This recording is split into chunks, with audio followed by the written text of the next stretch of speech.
Doncs d'acord, si us sembla, comencem. Bé, ja sembla ser que s'ha confirmat l'acord per aprovar els pressupostos entre Convergència i Unió i el Partit Popular. I sota el punt de vista de democràcia catalana, doncs ens sembla que és una prova evident de que el govern de Catalunya està segrestat pel Partit Popular. És un govern que, malauradament, depèn absolutament en aquests moments del Partit Popular, que el té segrestat, que li està fent la respiració assistida i que el té segrestat. Per tant, davant d'aquesta situació el que cal és rescatar el govern. Aquí els partits catalanistes que no tenim dependència de Madrid crec que hauríem d'actuar amb una màxima generositat i amb un màxim sentit de la responsabilitat per rescatar el govern. Ara bé, per rescatar el govern s'ha de deixar rescatar. I el que entenem és que el govern ha de col·laborar d'alguna manera en aquest rescat.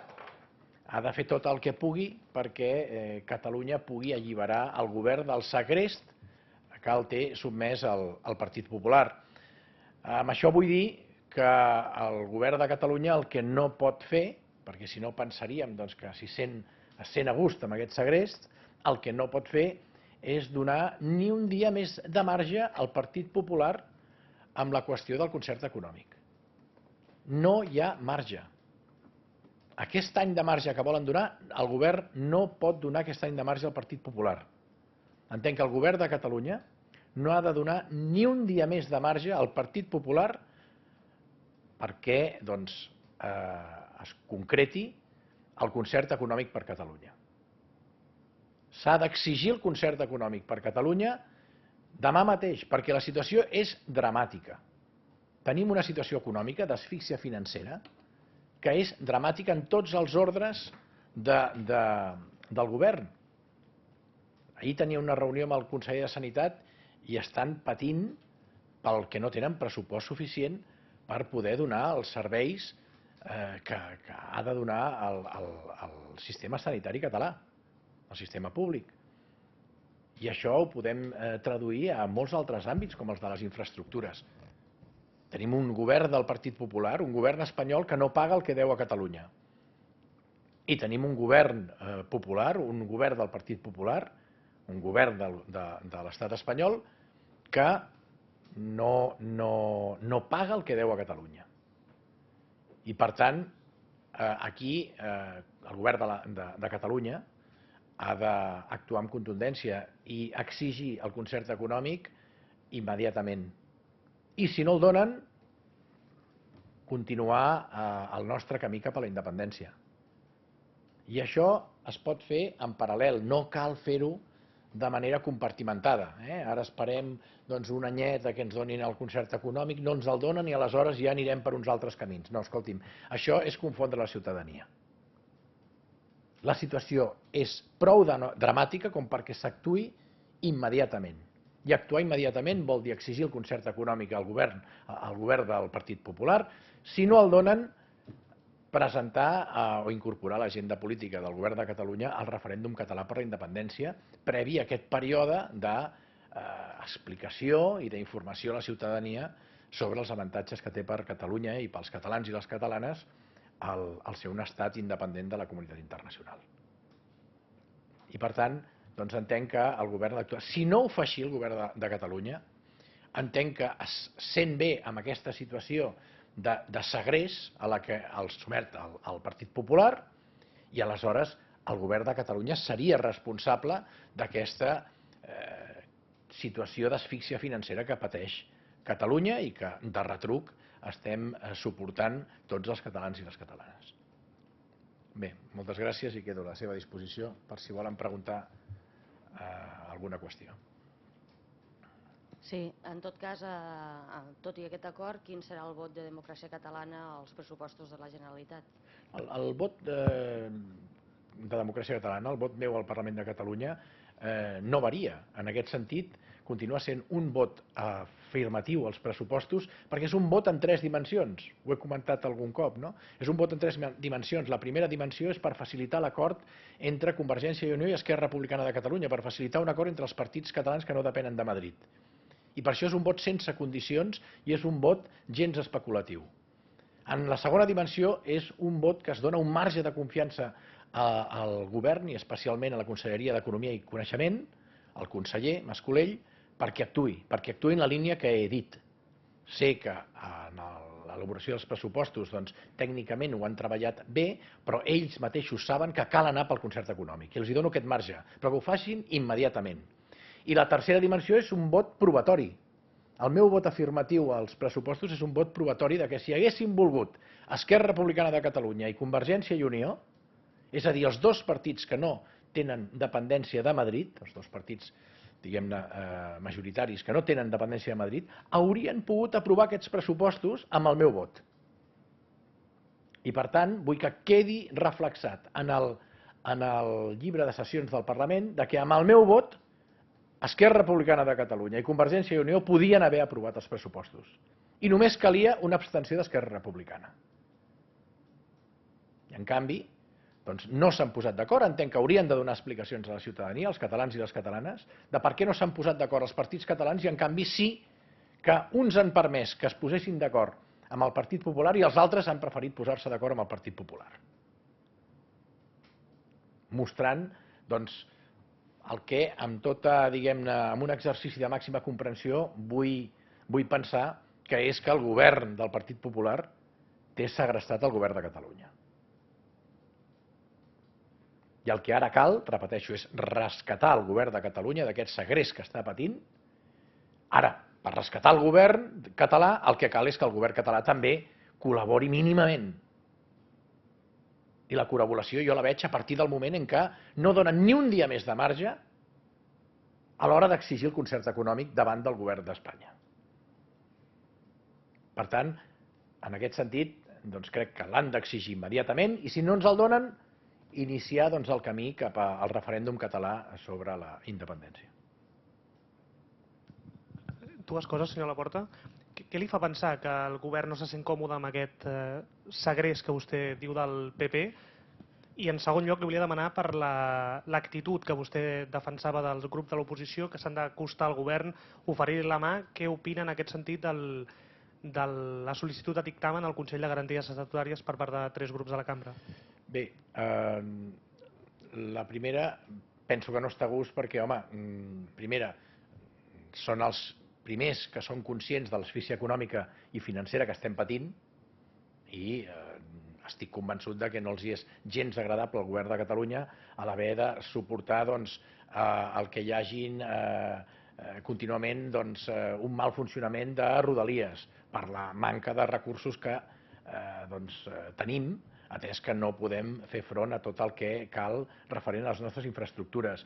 Home, no està còmode perquè el govern de l'Estat està impagant el que deu a Catalunya, a la famosa disposició addicional tercera de l'Estatut, aquests 759 milions. No està còmode perquè el govern de l'Estat espanyol no paga els 1.450 milions del fons de competitivitat, que això eren uns diners que sembla ser que s'haurien d'haver de pagar ja. No està còmode perquè el govern del PP és un govern que li pot més a l'anticatalanisme que al seu liberalisme econòmic, com es posa de manifest amb les manifestacions de la representant del Partit Popular a Catalunya quan fa referència a que per aprovar els pressupostos el que cal és suspendre les subvencions de caire identitari català que reben algunes entitats aquí a Catalunya. El seu anticatalanisme li pot més, perquè jo li diria, escolti'm, i per què no les suspèn totes les subvencions? Jo no soc partidari de les subvencions, però no, només vol les de caire identitari català. Per què no les de caire identitari espanyol? Bé, això a mi em fa pensar, i em sembla que és molt comprensible, que el govern de Convergència i Unió no està còmode amb aquesta situació de segrest que està patint per part del Partit Popular. Ara bé, ja sap que quan algú el segresten hi ha aquell famós síndrome d'Estocolm. I el que no vull pensar és que el govern està patint el síndrome d'Estocolm. Perquè aleshores seria responsable d'aquesta situació d'asfíxia financera i a més d'aquesta situació d'atemptat sistemàtic a la nostra dignitat nacional. L'altra resposta, el del portar la llei d'acompanyament al Consell de Garanties. Bé, sé que ho faran perquè ja tenen la majoria suficient i és una decisió d'aquests partits de la cambra que han decidit anar per aquesta via. Jo, per coherència amb el meu vot afirmatiu, que ja he dit que és un vot en 3 dimensions, com li he dit, de facilitar l'acord entre els partits catalans que no depenen de Madrid, Esquerra i Convergència, marge de confiança perquè el conseller d'Economia i Coneixement, que és el primer que coneix amb plena coneixement de causa i amb tota la consciència aquesta asfíxia financera que patim, faci el pas cap al concert econòmic immediatament.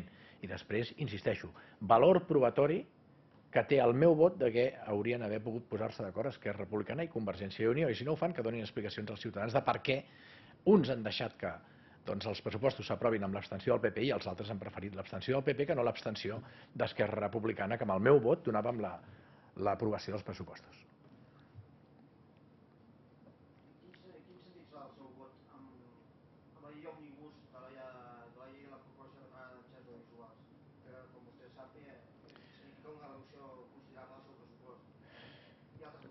Sí, no, és que, miri, això que pateixen companys de la seva professió és com a conseqüència de l'asfíxia financera que patim, a la que feia referència. Si poguéssim administrar plenament els nostres recursos, això no s'hauria de produir, però és que s'han de produir en tots els ordres, com li deia abans, i en tots els àmbits. I en aquest cas hi ha un acord entre, sembla ser, Convergència i el Partit Socialista. Finalment no, perquè estaven un altre cop CiU i PP, per tant tenen majoria.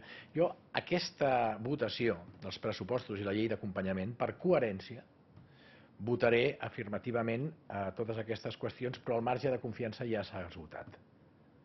És un marge de confiança molt estret que si no fan el que dic a partir d'ara, que entenc que és el que necessiten els ciutadans i ciutadanes de Catalunya, em refereixo a exigir immediatament el concert econòmic, entenc que estan donant un marge de confiança d'un any al Partit Popular que és intolerable. És intolerable perquè la situació és dramàtica i la crisi l'estem patint ara. I si la deixem que vagi avançant, dins d'un any, si van estirant com un xiclet això del pacte econòmic o el pacte fiscal inspirat en el concert econòmic, això és una trampa. Per mi això és trampós. Perquè no val, o crec que no és el que convé, el fer-ho de manera, com us deia abans, separada, compartimentada. No, mira, ara intentarem això, però si no ho aconseguim, després ja veurem el que fem. No, perquè això és trampa. Es poden fer tot ara, perquè és que, a més, cal fer-ho tot ara, perquè la crisi és dramàtica, la situació és dramàtica.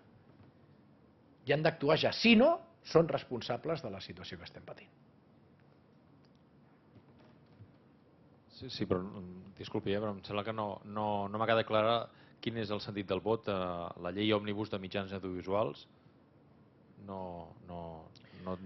és que la llei òmnibus de mitjans audiovisuals... I la d'urbanisme, les dues. Sí, és que les dues són com a conseqüència d'aquesta situació de manca de recursos econòmics que tenim.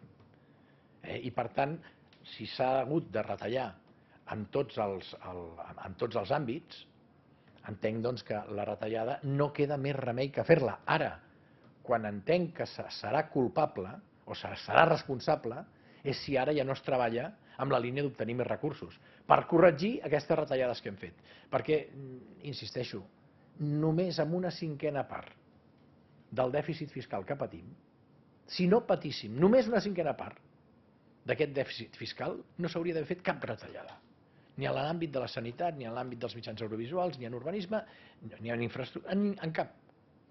Per tant, el que cal és treballar en aquesta direcció, de reduir el dèficit fiscal. El meu parer és que no només reduir el dèficit fiscal, sinó el que cal és poder polític per prendre les decisions adequades, perquè ara ens ve la ministra de Foment, que m'ha recordat quan va venir el ministre Blanco. Ve a ser pràcticament el mateix. Per molt que ens digui, jo no m'ha quedat clar si el corredor ferroviari mediterrani es farà pel Mediterrani, de les paraules de la ministra. El que sí que m'ha quedat clar de les paraules del conseller és que sembla ser que es tornen a reunir el dia 23 i que a principis de març hi haurà una solució per totes aquestes qüestions. Ja ho veurem, perquè això també ens ho deien els anteriors. L'única, potser, diferència és que aquests arriben de nou, de bell nou, i el que tornen a fer és la diagnosi de com estem de malament. Però és que aquí anem encadenant una sèrie de diagnosis de com estem de malament sense donar cap solució. Dedueixo de la seva resposta que votarà que sí a la llei d'urbanisme, votarà que sí a la llei de mitjans. Sí, votaré que sí a Una última qüestió. les lleis d'acompanyament i a les lleis òmnibus votaré que sí, també sí. Les lleis òmnibus i la llei d'acompanyament no es votarà. No es votarà aquest perquè s'ha ajornat atès les garanties. Ha dit que el marge de confiança se li ha acabat. Entenc que vostè és l'únic parlamentari, a més de Convergència i Unió, que ha votat els dos, o que haurà votat els dos pressupostos, diguem, afirmativament. El PP s'absté. En un tercer pressupost, si Convergència i Unió el pactés amb el Partit Popular, diguem, aquest marge de confiança que vostè diu que se li acaba, vol dir que en un tercer pressupost CiU-PP, pactat CiU-PP, vostè no hi votaria a favor? És que el meu vot, que quedi clar, tampoc que no depèn del que digui el PP o del que faci el PP. El meu vot és el meu vot i dependrà de l'anàlisi, de l'avaluació que jo faci dels pressupostos que es presentin. Però el que vull dir és que ja la raó que em porta a votar que sí a aquests pressupostos, ja li dic que és en 3 dimensions. La primera dimensió, que és la de facilitar els acords entre els partits catalans que no depenen de Madrid, fonamentalment Esquerra Republicana de Catalunya i Convergència i Unió, el marge de confiança que he donat perquè facin això ja està esgotat. O sigui, l'anàlisi meu dels propers pressupostos serà un anàlisi tècnic que, si continuen amb la línia de les retallades, continuen amb la línia de no tenir el concert econòmic i continuen amb la línia de que no ens paguen el que ens deuen, evidentment votaré en contra. Ara, el que vull posar a manifest, i crec que ho havia de fer, i a més aquests dos pressupostos entendrà vostè que han estat molt junts. Per tant, era una mica incongruent el dir ara això sí i ara això no. Entenc que per coherència el que faig és, escolta'm, el meu vot, només tinc un vot que podria facilitar aquest acord. I ho he dit per endavant perquè ningú pensi que estic especulant, que pensin que estic posant condicions en el meu vot. Per facilitar al màxim que els partits catalans que no depenen de Madrid pactessin. Aquesta és la primera dimensió i més important del meu vot, entenc jo. I ho he fet sense condicions, insisteixo, i sense especular, perquè puguin fer-ho amb tota tranquil·litat. Perquè poso a la seva disposició el meu vot perquè pactin. I no ho han fet. I vull que quedi constància que ho podien fer, perquè després, si no, sap què em dirien? Doncs, veus, aquest ha jugat i a última hora no va, veus, ja ho sabíem i ens haguéssim quedat a mig camí. No, quedarà reflexat en el llibre de sessions que ho podien haver fet. Per això té un valor probatori el meu vot que penso que és important.